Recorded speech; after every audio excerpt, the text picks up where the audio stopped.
Boa noite, pessoal. Ou bom dia ou boa tarde, dependendo do caso onde vocês estiverem aí.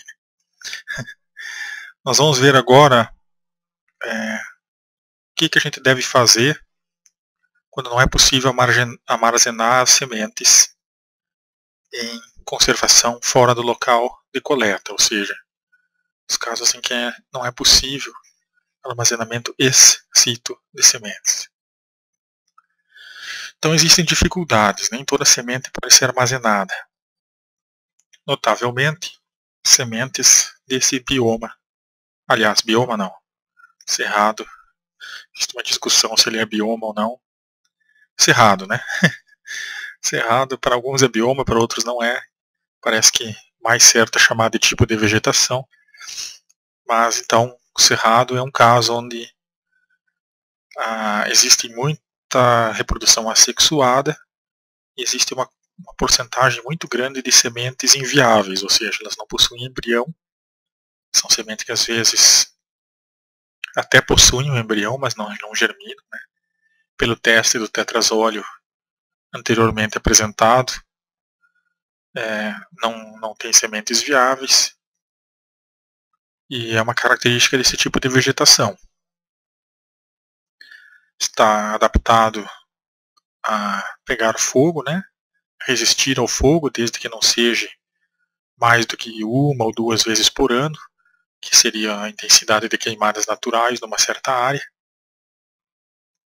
E o fogo passa, mas embaixo da terra as plantas têm uma grande quantidade de carboidratos armazenadas e tendem a brotar. Por isso que a reprodução por sementes ela está em declínio evolutivo no bioma, né, tipo de vegetação cerrada.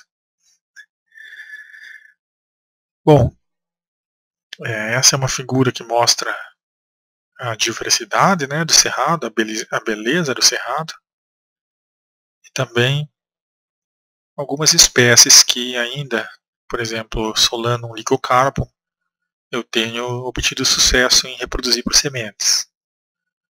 Já outras plantas, existem aí estudos feitos por pesquisadores da Unesp de Rio Claro, por exemplo, cujos créditos também são dessa foto da Maria Gabriela Camargo, grande abraço, que demonstram que essas plantas têm, eu não sei se ela chegou a publicar, mas elas têm uma taxa de produção de sementes inviáveis bastante alta, né? E muito aborto também, certo? Eu pessoalmente testei já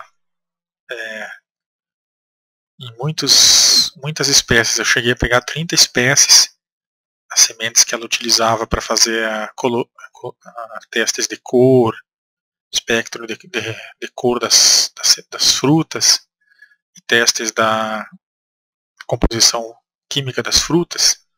Ela me passava sempre as sementes, a Maria Gabriela, e aí eu coloquei cerca de 1.500 sementes para germinar, de mais de 30 espécies, e obtive pouquíssima germinação com essas sementes. Então, nesses casos de plantas assim, como a do cerrado, a gente tem que partir para outras estratégias para propagar essas plantas, né? Bom, aí é que entram os bancos ativos de germoplasma, os BAGs. Tá? Tá difícil hoje, viu? Germoplasma. Então vocês podem ler quais são as vantagens, né, de você utilizar bancos de germoplasma. E aí a gente está falando principalmente agora de brotos, de embriões e reprodução assexuada. É a alternativa nos casos em que não é possível armazenar sementes. Algumas sementes a gente não pode armazenar, pois elas ocupam muito espaço, né? Então aqui, ó. Outras necessitam condições extremamente controladas ou elas estragam, né? E aí nesse caso a gente vai ver o que faz. Por exemplo, você não pode se dar o luxo de fazer um prédio com 10 andares somente para armazenar sementes de coco. Elas são muito grandes. Né? Essa semente aqui do milho ela é facilmente armazenável, porque ela é uma semente que possui baixo teor de água, Já uma semente do cacau, ela é muito aquosa, então é difícil você armazenar no grande banco de sementes que existe na Noruega, armazenar essas sementes. Então, nesses casos, nós partimos para outras soluções. Aqui eu estou mostrando os resultados dos meus experimentos com germinação de sementes do cerrado. Vocês podem ver que haviam bastante réplicas, né? Muitas réplicas. Aqui eu também coloquei junto Hevia brasiliensis, né? Também tinha interesse. Mas aqui eu coloquei Hevia brasiliensis já depois que não havia dado muito resultado no experimento com as espécies do cerrado. Vocês podem ver aqui, ó, são grupos de 6 vasos e existem 1, 2, 3, 4, 6, 12. Existem aí mais de 60 vasos, né? 120 vasos praticamente. Com plântulas, com sementes. Com plântulas, vejam, aqui tem um, aqui tem outro. Aqui tem uma camaicrista que conseguiu germinar, aqui tem alguma mirtáceazinha. Mas aqui, depois de 3, 4 meses que eu plantei as sementes do cerrado, a maioria dos vasos não teve nenhum resultado. Até por isso que eu nunca publiquei, porque não teve resultado, eu queria ver como era o crescimento, né? Mas ficou essa lição de que as plantas do cerrado são plantas difíceis de reproduzir por semente. Aqui é uma das poucas plântulas que deram certo, a mirtácea. E aqui, uma das poucas plantas que deram certo no campo também. No campo eu fiz 40 parcelinhas dessas em Tirapina. E aqui haviam palitos de fósforo indicando onde iriam ficar 3 ou 4 ou 5 sementes de cada espécie. Aqui foram menos espécies, não chegou a 30, mas foram cerca de 5.000 sementes. E pouquíssimo resultado também, não só no vaso como no campo. Então não parece ser uma coincidência, né, que tenha germinado pouco. A impressão que se tem é que é um padrão do cerrado, esse baixo sucesso reprodutivo. Ali, ó, fósforozinho, e aqui ficavam as sementes. E aqui uma das poucas que conseguiram no campo germinar. Essa aqui, se não me falha a memória, é Erythroxylon. E aqui alguma mirtácea. Mirce, alguma coisa assim. Não é só no cerrado que existe dificuldade. Por exemplo, essa espécie bonitinha aqui é uma espécie da Mata Atlântica, Psicótera nuda. E ela é uma planta com clássicas dificuldades aí em reprodução por sementes. Vanessa Stackmeyer me forneceu aí cerca de 300 a 400 sementes. E eu também coletei muitas sementes dessa planta. E raríssimas vezes eu consegui resultado. Eu consegui só 5 plântulas dessas 400, 500 sementes que eu plantei. E logo após elas nascerem, elas já morreram. Por um motivo aí, eu acho que desconhecido, né? Eu imagino que tenha sido excesso de umidade, embora ela seja uma planta que se dá muito bem em regiões alagadas. Eu não sei porquê aqui em cativeiro, né, no caso, ela não deu certo. Nasceram pouquíssimas e as poucas que nasceram, questão de um mês, morreram. Então eu imagino que seja um evento extremamente raro, reprodução sexual, né, via semente, dessas plantas que tem também um grande porcentagem das mudas. É um esquema bastante interessante. A planta ela é uma planta do subbosque, então caem galhos em cima dela, o galho cai, entorta ela fica deitada no chão, e quando ela deita no chão, daqui dos ramos que ficaram próximos ao chão, ela emite raízes. E é uma planta que eu teria a seguinte ideia: ela caminha pela floresta. Por reprodução assexuada, ela vai deitando com as quedas de árvores e ramos e vai andando, né? Vai reproduzindo via assexuada, e raramente essas flores se transformam nesses belos frutos que também são muito danificados por aves, né? Tem aves que tentam comer o fruto, mas não conseguem, e acabam descartando os frutos e eles apodrecem. Bom, a Cristiane Erondina também, acho que é Cardoso o sobrenome, trabalhou com o professor Flávio Mais dos Santos, da Unicamp, em relação à reprodução assexuada de Psicothera nua. É uma planta que depende muito disso, né? Então essa é a solução. Novamente, a gente tem que procurar na natureza as características das plantas. Não vai ser muito fácil armazenar sementes, então plantas que tradicionalmente se reproduzem assexuadamente, a silvicultura delas deve ser feita com clones, né? Reprodução assexuada. Outras plantas, quando armazenadas, têm dificuldades para se quebrar a dormência, têm problemas fisiológicos e são danificadas de alguma forma pelo armazenamento. Então, nesses casos, a gente tem que partir para soluções para propagar essas plantas. Então, vamos à reprodução assexuada, né?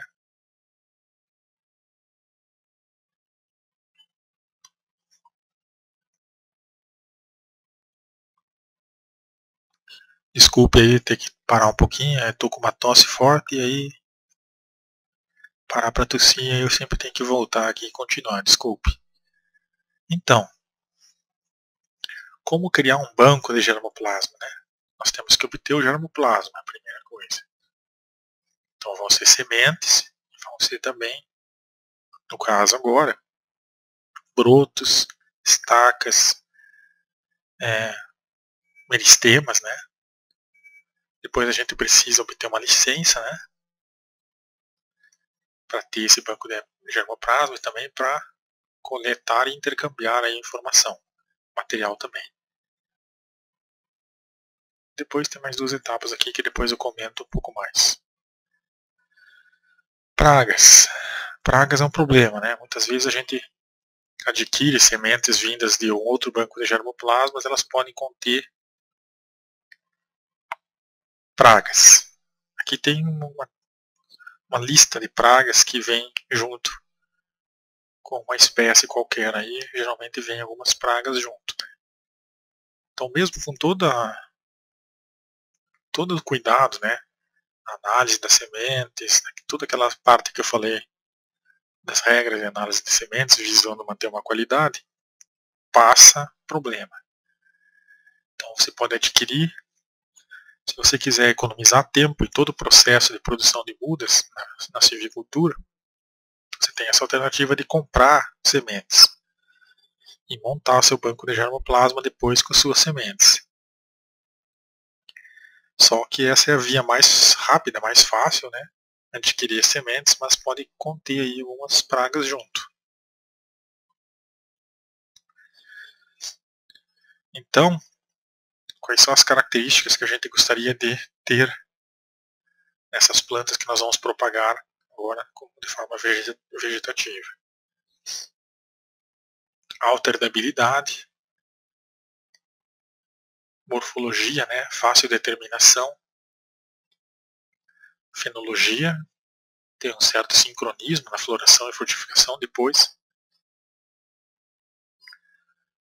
Temos que observar o modo de reprodução dessas plantas e depois outras características aqui, né? Morfologia e genética, né? Fenótipo e genótipo, ter uma boa ligação entre o que nós estamos enxergando e a carga genética. Então, muitas vezes é necessário fazer o uso de marcadores moleculares para verificar qual é que é essa relação entre o fenótipo e o genótipo. Se os materiais realmente crescem rápido, produzem bastante celulose, por exemplo, uma madeira com alto teor de celulose, poucas substâncias atrapalhando, né, a formação, por exemplo, uma madeira sem resinas, sem óleos, por exemplo, para celulose. Então, é dessa forma que a gente consegue observar se isso realmente está só na morfologia ou está na genética através do uso de marcadores moleculares. Bom, aqui é outro caso que aconteceu em termos de reprodução por sementes. É o pinhão manso, Jatropha curcas. E também tem essas lendas, né, que se fala muito de plantas que têm determinadas características que foram escritas em trabalhos científicos sobre elas. Mas na verdade, quando a gente pega sementes de alta qualidade, como eu comprei essas sementes aqui, sementes certificadas, supostamente assim, passaram por todos os testes para determinar a qualidade, na hora de você plantar, ocorreu baixa germinação aqui e sobrevivência inicial. Então por que aconteceu isso? Porque ela é uma planta da caatinga, né? Só que a gente plantou aqui, colocou talvez um pouquinho mais de água e não deu muito certo. A semente apodreceu, muitas apodreceram. Ainda quando estavam enterradas aqui. Então existe uma série de surpresas aí em termos do que a gente esperava das plantas e na prática o que acontece. E com base nisso a gente tem que ter alternativas, né, para reproduzir as plantas.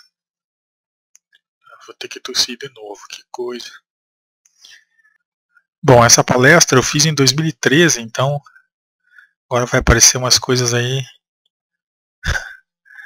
sobre biotecnologia, né? Por exemplo, produção de florestas massivamente iguais, os clones. Em 2013 eu pensava, quem não gostaria de ter na seleção um goleiro como esse, ou um zagueiro como esse? Ou o técnico, né? Eu gosto até do Dunga. Acho que um pouco injustiçado.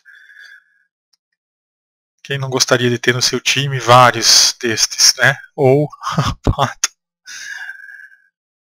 Na verdade, quem não gostaria de ter uma floresta assim?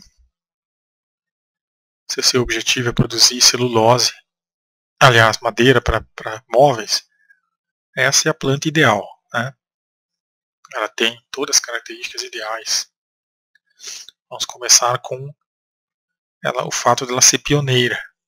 Então ela consegue crescer e germinar bem em situações assim, campo aberto. Então você pode plantar ela em campo aberto que ela não vai ter problema de...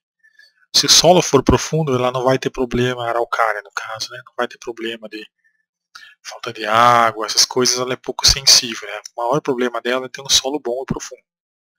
Quem não gostaria de ter esta parte toda aproveitada do tronco para serraria, por exemplo? Com pouca copa e ainda produzindo alimento, né? Então essa é considerada pelos silvicultores no Brasil a árvore perfeita. A árvore a ser reproduzida iguaizinhas, né? Clones. Né?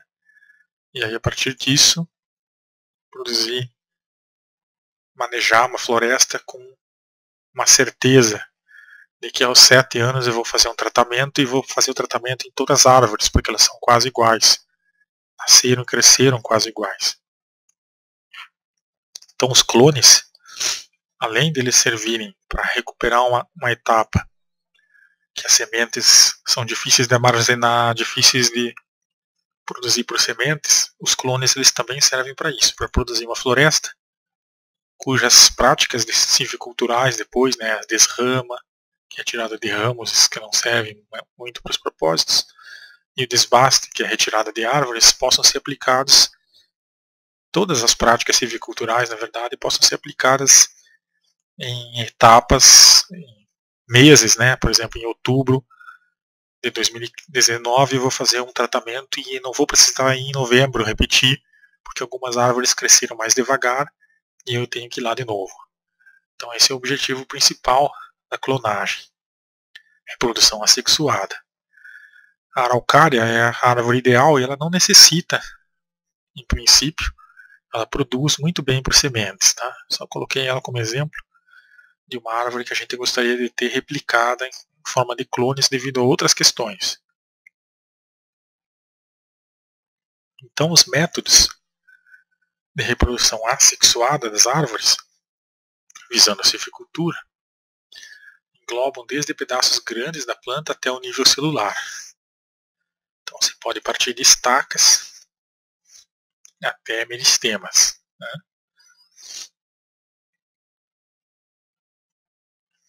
Quanto maior os pedaços da planta que você for utilizar para fazer clonagem, menor os custos, né? Quanto mais você vai se deslocando em relação ao nível celular, mais você vai gastar, mais esterilização, mais limpeza é necessário para trabalhar, mais difícil,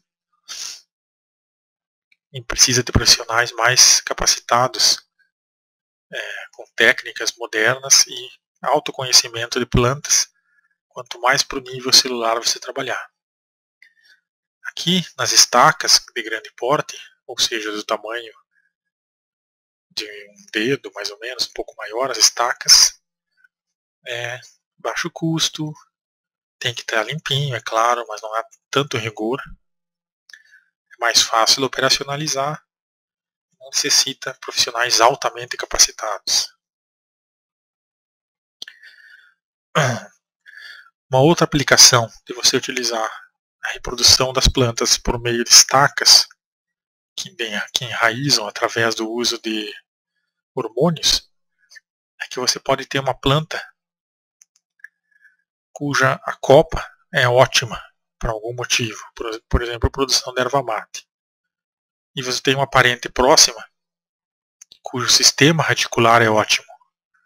Então você pode partir para pegar uma estaca boa daquela copa, ela vai produzir uma excelente copa e vai enxertar nessa planta parente dela, uma parentada, uma Ilex dumosa, por exemplo. Você vai implantar a copa da Ilex paraguariensis, que é erva mate, no sistema radicular, no cavalo que se chama, né, de Ilex dumosa, que tem uma excelente capacidade de absorver nutrientes e produzir biomassa. Então o enxerto, ele é uma forma de você ganhar tempo. Você não vai produzir sementes, mudinhas e tal. Você já tem uma plantação lá de Ilex dumosa, ou até mesmo um povoamento lá natural, com boas características de raiz. Você vai, nossa, essa copa é excelente para colocar nessas raízes. Eu vou ganhar tempo e vou colocar lá. Vou enxertar e vou produzir uma planta combinada, né? Uma outra questão que se usa muito a reprodução assexuada é quando ocorrem perdas. Por exemplo, eu tenho um excelente erval, aí deu um ano muito seco, pegou fogo meu erval. O que eu faço? Brotaram as plantas, sobreviveram as plantas, mas ficaram só os toquinhos com as raízes. Aí eu posso ganhar tempo. Se ficaram alguns troncos, algumas ramas sem nenhuma folha, eu posso enxertar uma planta que tem rápido crescimento de copa. Agora é o contrário, um rápido crescimento de copa, mas as raízes não eram tão rápidas. Posso recuperar aquela biomassa que foi perdida no incêndio, enxertando uma copa com crescimento rápido. Pegaram as ideias? Formas de reprodução assexuada de plantas. Como que eu posso fazer? Aqui tem uma imagem que eu fotografei bastante emblemática de uma planta que é facilmente reproduzida por sementes, mas eu estava pensando se ela seria facilmente reproduzida com reprodução assexuada. Então eu peguei a folha de uma figueira, coloquei aqui um copo d'água, que eu já tinha retirado do copo d'água. Coloquei no copo d'água e ela enraizou sem nenhum hormônio dessa forma aqui. Ó. Então imagine, essa planta tem alta capacidade de ser reproduzida assexuadamente. Aqui ó, é o caso que eu havia falado. Lembrem da psicótea nuda, que ela às vezes cai uma árvore aqui, entorta ela cai e volta a crescer clones. Enraiza a partir de ramitos aqui, até das folhas às vezes enraizam criam outras psicóteres.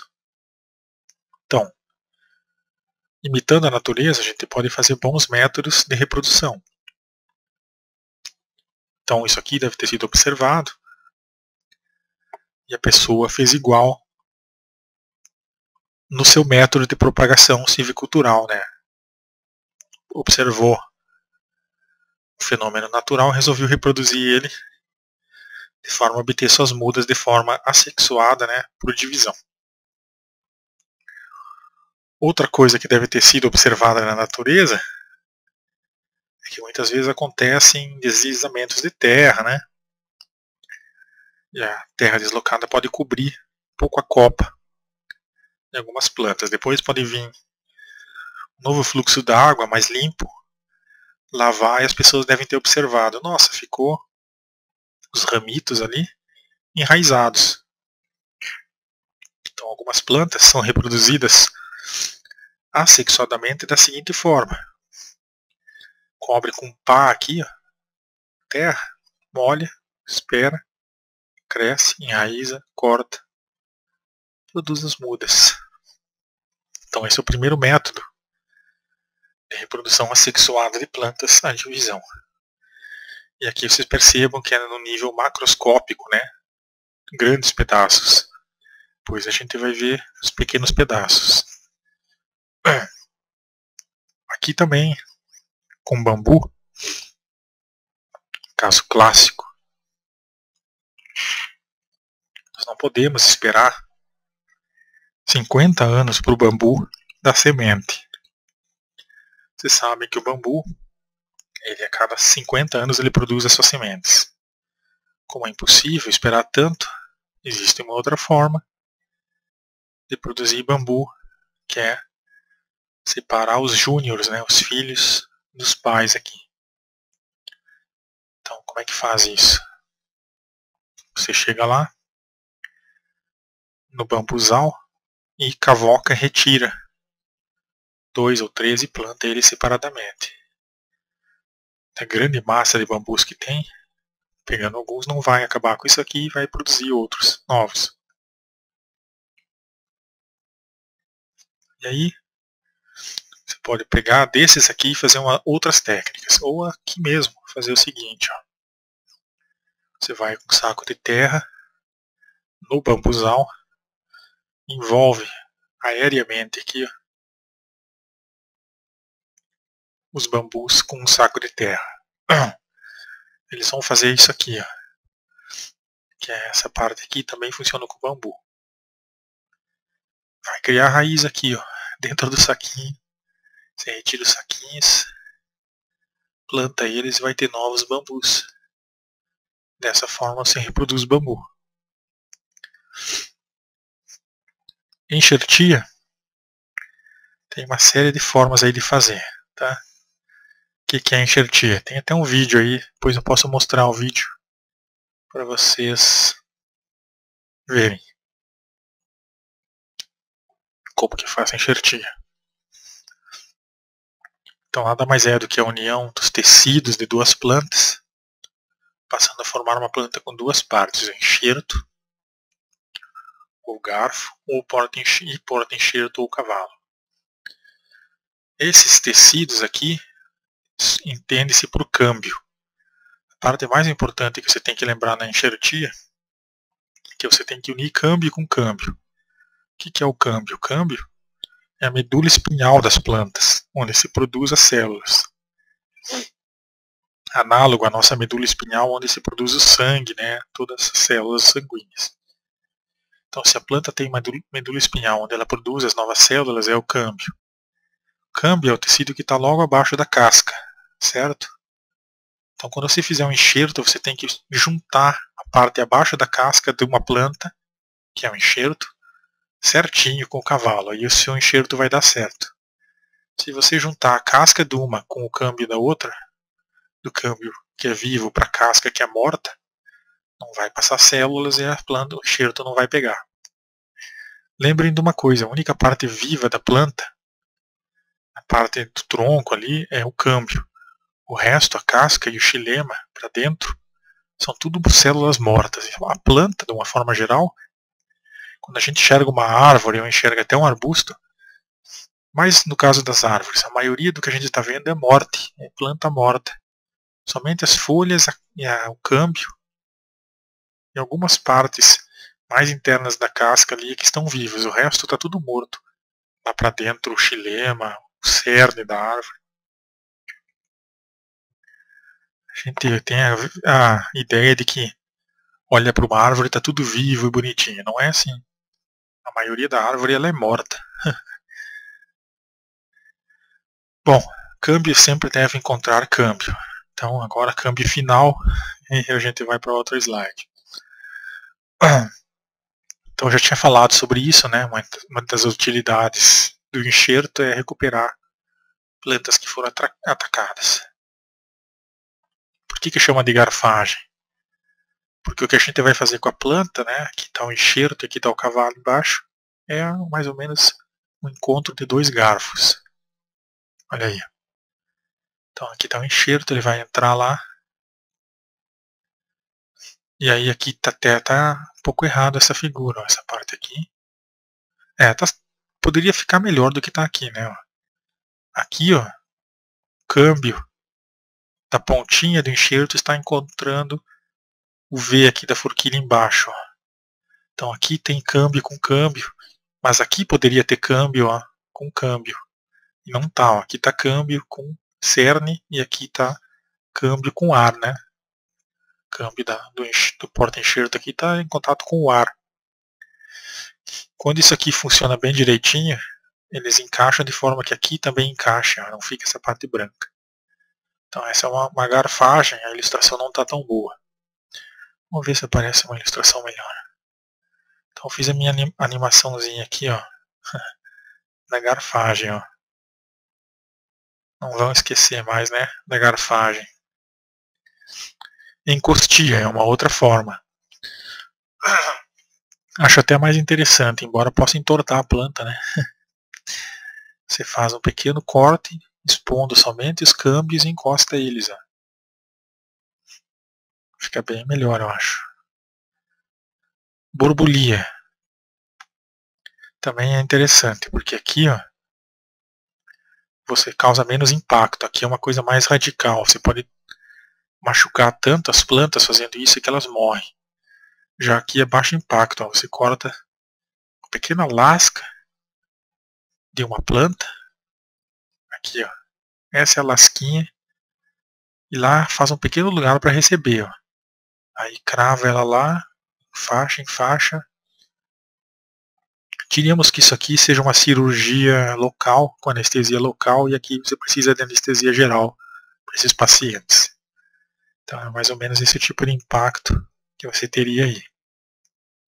Eu vou procurar um vídeo para mostrar mais algumas coisas para vocês. Então, ó, vocês podem procurar esses vídeos na internet, no YouTube, tem vários vídeos aí dando dicas bem detalhadas de como fazer enxertos. Tá? Todos os créditos aí desse vídeo para Exalc aqui. E aí vocês podem complementar com algumas sugestões aqui. Ó. Temos aí. Ó. Aqui agora nós temos um para poder usar de copa, né, de laranja-pera. Mostra direitinho aí como fazer. Vários vídeos aí mostrando como fazer estacas, por exemplo. Esse é o que eu estava falando, né, de baixa intervenção. Depois nós temos a dona Silmara Caetano, de Araraquara, São Paulo. Globo Rural, é uma boa fonte também para vocês sobre enxerto de plantas. Nossa procurar informação. Um especialista no assunto para esclarecer. Isolado na matrizeira, que a borbulha seja sadia, livre de qualquer praga, doença. Casca sem atingir a madeira do limão, fazendo um corte bem de leve. Colocando tem que ter bastante prática, né? Da borbulha virada para cima. Cuidar os dedos também, viu?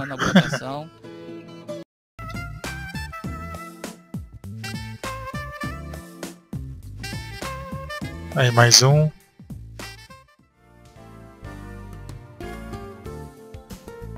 Guia prático de enxerto. Hoje existem alguns ver com a outra. Aqui, por exemplo, ao nosso lado.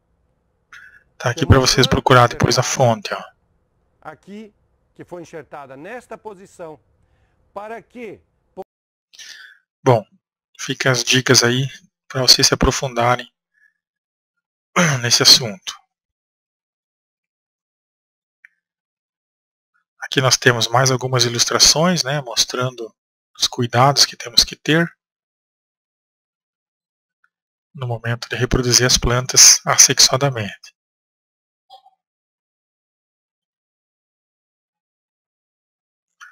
Esse corte é interessante, ó, para mostrar como que tem que ser essa partezinha, né? Vejam os anéisinhos aqui de crescimento, ó. Então a casca está aqui, o câmbio logo abaixo aqui, ó. Então o câmbio aqui encaixa direitinho lá. Depois enfaixa, deixa bem isolado para não ter problemas. E aí os mais detalhes vocês peguem nos outros vídeos e se aprofundem. Aí tem vários tipos, né, de subdivisões aí, né, carfagem inglesa. A principal vantagem dela é que ela tem uma grande área aqui, ó, de câmbio, que vai entrar em contato com outro câmbio. Então a vantagem é que aqui às vezes, ó, o câmbio que vai entrar em contato é esse e aqui, ó, lá. Já daquela forma ali tem uma área enorme de câmbio, então a chance de pegar é maior. Só que essa forma aqui ela não causa muita resistência, né? Pode vir um vento aqui facilmente dobrar essa planta. Então tem várias formas aí de manter a planta com uma força, né? Não ter problemas da planta quebrar, e tem formas de menor impacto, mas que podem dar errado, né? Agora uma vantagem aqui, ó, da borbolia é que você pode fazer várias dessas, ó. Pode fazer uma aqui, depois mais acima fazer outra. Aí se uma dessas não dá certo, a outra dá certo. Enquanto que aqui é uma tentativa única, né? Tem um enxerto e porta-enxerto. Se der errado, parte de baixo aqui você vai ter que cortar mais abaixo e fazer de novo. Pegaram essas vantagens? Isso é importante. E aí, parece fácil fazer isso, né? Ah, uma dica importante. Material de mesmo diâmetro, tá? Então vejam aqui de novo, ó. O diâmetro, essa aqui, ó. O diâmetro dessa tem que ser igual ao diâmetro dessa. Aí é uma garantia maior do que vai dar certo. Pelos motivos que eu já falei, de ter que entrar em contato, câmbio de uma com o câmbio da outra. Cuidar os dedos, né? Isso aqui usa instrumentos afiados, você pode se cortar, né? Exige bastante prática, exige bastante habilidade. E, notavelmente, os homens são muito ruins em fazer isso. As mulheres têm mais competência para fazer esse tipo de coisa. E não é machismo, não. É elogiar a capacidade delas. E a resistência do cavalo ao vento? Como que fica? Só coloquei essa pergunta para vocês pensarem, né? Quais tipos aí poderiam ocasionar maior resistência? Bom, já foi falado, né? Estaquia tem um macetezinho. Tem certas plantas, como esse capim cíperus, que a raiz dele possui hormônios, tem alta concentração de hormônios. Tendo em vista que grama é uma coisa para que para crescer não tem igual, né? Então, se você quiser fazer enraizamento de estacas, que é uma outra coisa, você mergulha as estacas em água, moe a batatinha que tem embaixo aqui, no liquidificador, e aplica junto com a água. Você vai mergulhar a estaca num copo d'água, ela vai facilitar o enraizamento. Então, estaquia, o que que é? Vou até usar aqui o capim como um modelo para explicar o que que é estaquia. Você vai pegar uma planta que está crescendo, vai cortar, vai cravar não, vai colocar isso num receptáculo, recipiente com água e hormônios. Daqui vai criar raízes depois e a planta vai voltar vai ser uma muda, né? Você já corta toda a etapa de coletar sementes e tudo aquilo. Já sai direto com a muda. O que acontece aqui é que, pela minha prática que eu tenho feito isso, tem que ser muito cuidadoso com tudo, senão você tem 20, 30% de sucesso só.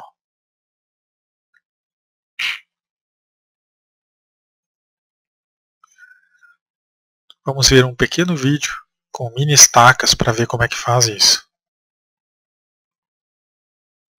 Sistema de estaquia. É só retirar um raminho de uma boa matriz, deixar apenas um par de folhas, cortá-las ao meio.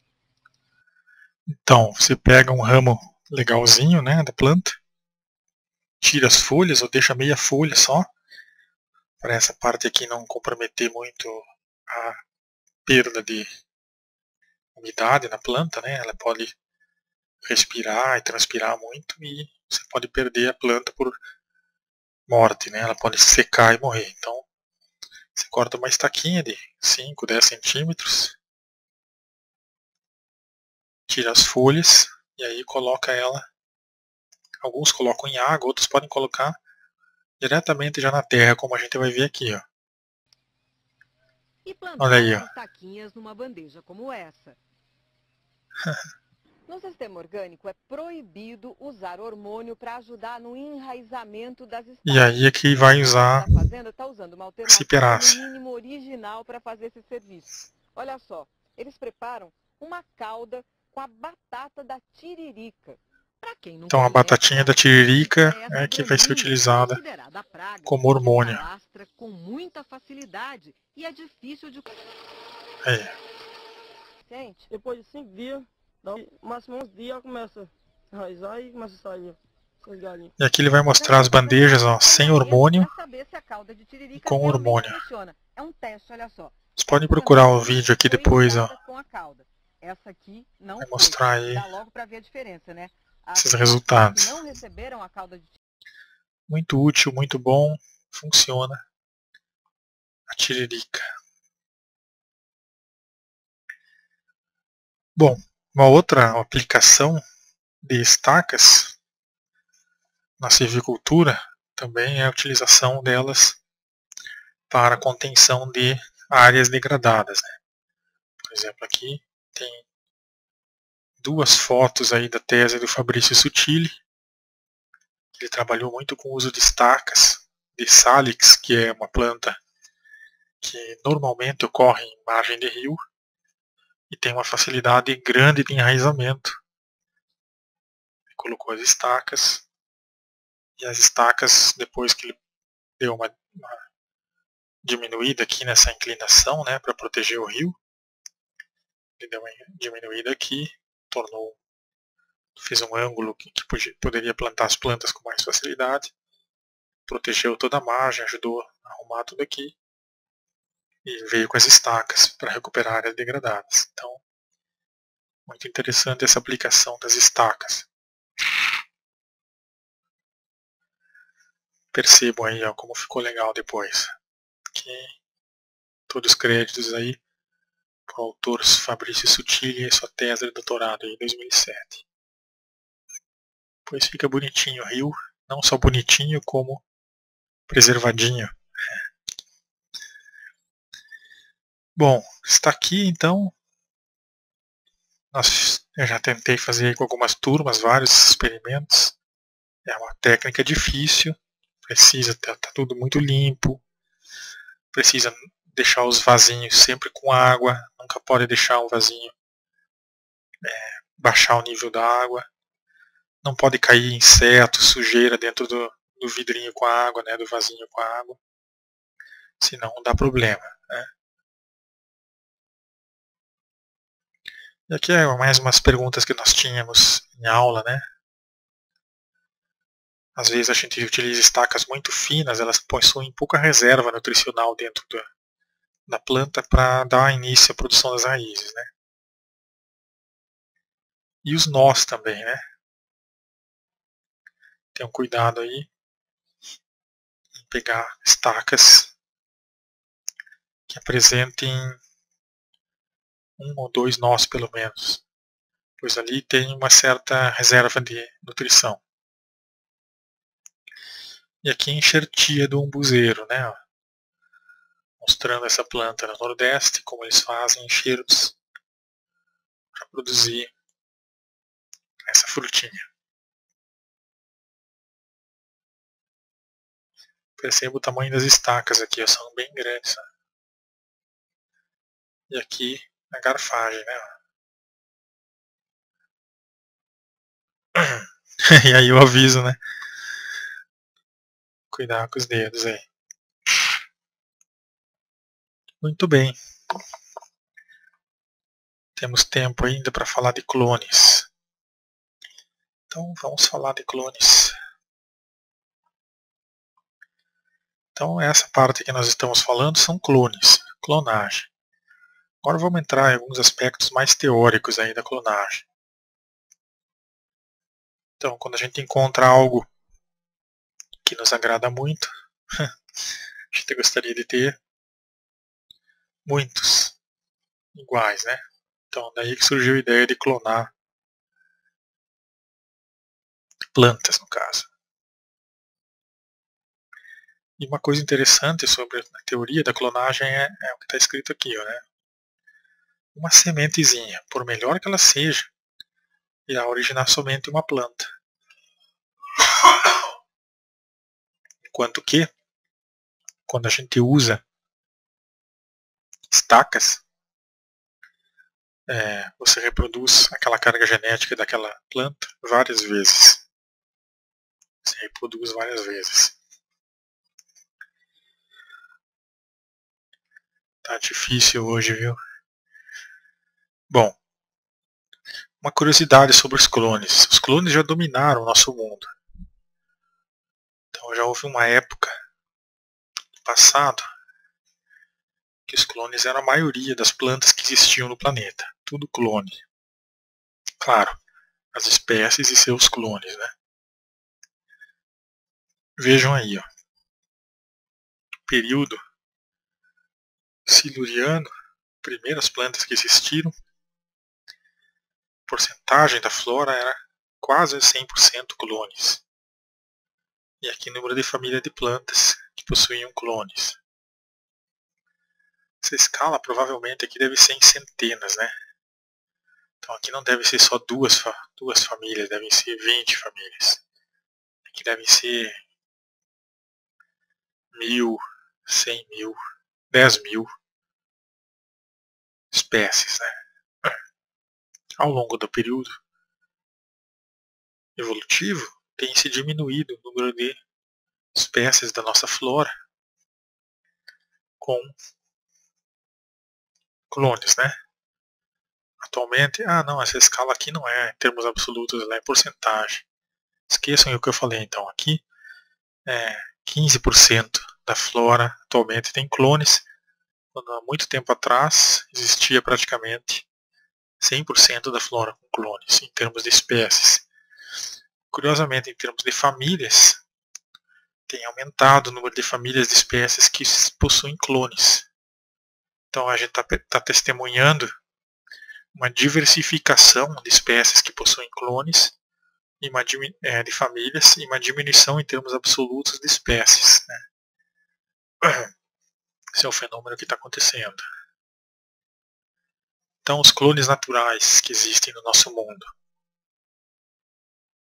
E aí entra uma questão controversa, que é a idade desses clones, né? Eu acho que essa aqui é um fungo até, nem é uma planta. Nenhuma planta teria 1980 metros de diâmetro. O que acontece aqui, espero que eu esteja falando certo, é que a gente sabe que os fungos, na verdade, nem são plantas, né? São um reino separado, não são nem animais nem plantas. Eles possuem as hifas, né? E eles nascem, crescem e morrem num período muito curto, essas hifas. Só que uma hifa aqui e a 50 metros de distância pode ter a mesma carga genética. E essas hifas elas estão aí consumindo matéria em decomposição há 13.000 anos. Se não me falha a memória, isso aqui é um fungo e esse clone ele está numa região bastante fria também, no norte dos Estados Unidos ou no Canadá, que é onde as hifas crescem muito pouco, em termos de centímetros, ao longo de um ano, e elas vão consumindo e vão se espalhando como uma rede, né? E por que tem diâmetro aqui? Ó? Porque é dendrítico, né? O clone é como essa flor que está aqui no fundo. Ó. O fungo começa a crescer aqui a partir de um esporo, ele vai emitindo as hifas e vai crescendo e se espalhando em todas as direções. Depois que ele consome a matéria orgânica, no centro ele vai indo para a periferia procurando a matéria orgânica. E ali morre aqui no centro as hifas e ele vai se espalhando. E isso é um processo muito lento em regiões frias, que pode ter levado até 13 mil anos para esse fungo atingir 2 quilômetros de diâmetro. Né? Então a planta mais antiga que existe, a planta não, o organismo vivo mais antigo que existe no mundo, provavelmente é um fungo e existe há 13 mil anos. Essa mesma carga genética, esse mesmo indivíduo, na verdade, cujas hifas se espalharam a 2 km de distância. Aqui é que aparece a primeira, conhecida minha pelo menos, a primeira planta, né? Angiosperma, um pópulus, que não é uma única árvore, né? Ele é clones, ou seja, é uma árvore que nasceu, cresceu e lá embaixo nas raízes pode ter originado uma raiz um pouco mais longa que originou uma nova planta. Né? Aí a planta mais velha morreu, essa nova continuou e espalhou um pouco mais. É como aquele slide que eu havia mostrado da planta que cai, as raízes pegam a terra, né? O ramo cai junto à terra e aí cria raiz e aí ela continua andando, como a psicotrenuda. Pópulos pode ter feito isso e se espalhou nos últimos 10 mil anos numa região da floresta. Então a gente pode ter um tronco a 50, 100 metros do outro tronco, até 500 metros, e ter a mesma carga genética. Pois são plantas como as plantas do cerrado. Né? As plantas do cerrado a gente vê muito isso. Um Solanum lycocarpum, por exemplo, que é a fruta do lobo. Você vê raminhos saindo da terra com as frutas, as flores ali. E pensa, nossa, esse é um indivíduo. E ali a 6, 7 metros tem outro raminho. Só que se você cavocasse na terra, você ia ver que aquilo ali é a copa. As raízes estão bem mais no fundo e aquilo ali são tudo ramos da mesma planta. E quando esses ramos se espalham numa distância grande, a planta original acaba morrendo e eles espalham ramos que enraizam novamente. E assim é que essas plantas vão se espalhando. E dessa forma, existem clones muito antigos de plantas e naturais. E é com base nisso que se teve a ideia de fazer plantas iguais, com clonagem. Cryptomeria japonica foi a primeira espécie florestal clonada no século XV no Japão. Vejam só, não é coisa de hoje que se clona plantas. Né? E aí uma floresta clonada, mostrando como ela fica uniforme, né?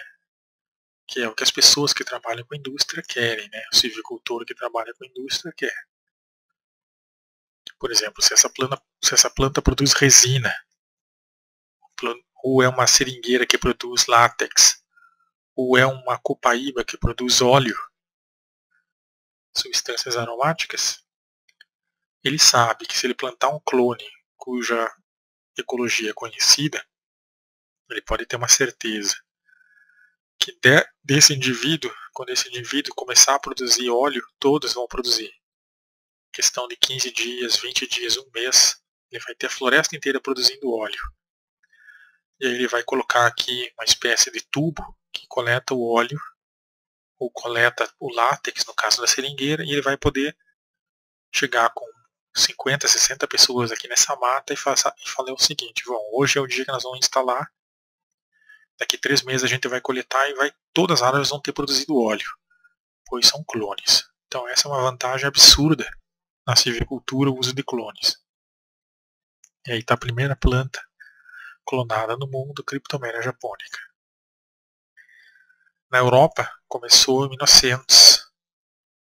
E como o Japão é adiantado, né? Na Europa, em 1900, Populus foi a primeira planta a ser clonada. E no Brasil, metade das plantações de eucalipto são clones. Então, perceba que o Brasil é um país que está adiantado na silvicultura dos clones. Então, as vantagens são essas.